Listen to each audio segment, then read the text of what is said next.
Well, the character, WWE, had numerous tryouts, and I wrote Johnny off one day, Johnny Ace. I wrote him off, and I'm like, "Yo, can I get 5 minutes?" And he's like, "Busy kid, can I get 2 minutes? Can I get 30 seconds?" And he finally stopped. He said, "Okay, you got 30 seconds." I said, "Tell me what the fuck I got to do for you to hire me." And I think Johnny was pleasantly taken aback by that. Because who the fuck talks to Johnny Ace like that, right? And he said, "We like you. We just don't have anything for you. Come up with, we're going to more character-based personalities. Come up with something we don't already have that you can do, and get back with me." And I was pissed off because I thought, look, they blew me off again.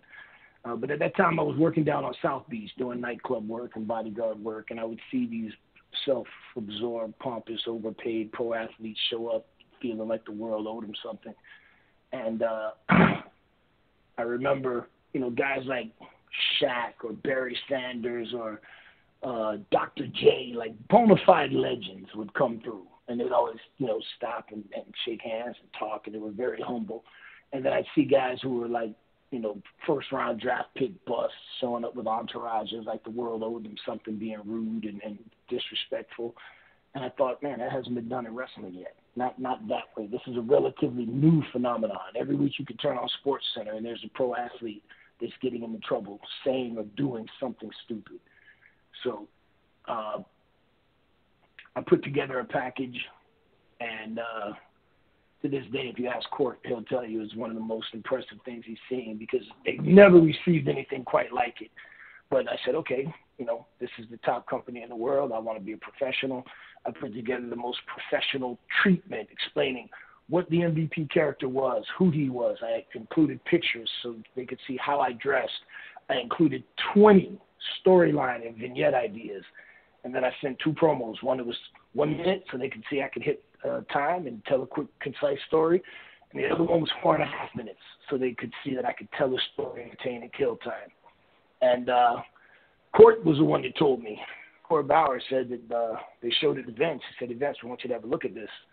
And Vince's response was, "God damn it, let's get him on TV." And I said, "Well, Vince, he's not signed yet."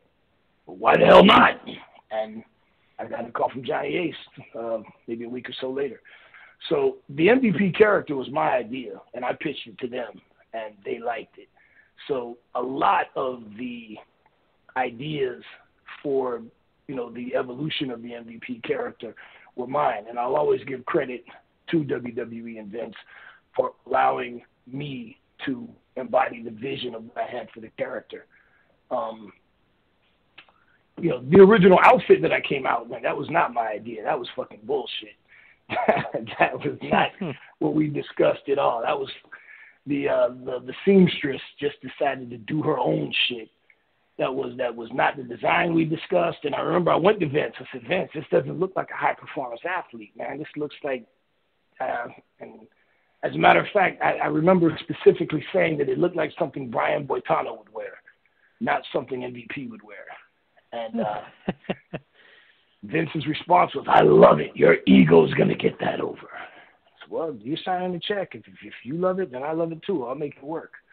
And it's funny, when I got set on fire, I hated that outfit, that first design. I hated it so much that when we did the angle with Kane to set me on fire, when we did the test run, that was the outfit that I used. We burned that one just on the trial run, just so we could, so I could be done with that shit forevermore. That is great. And, it's funny. Things,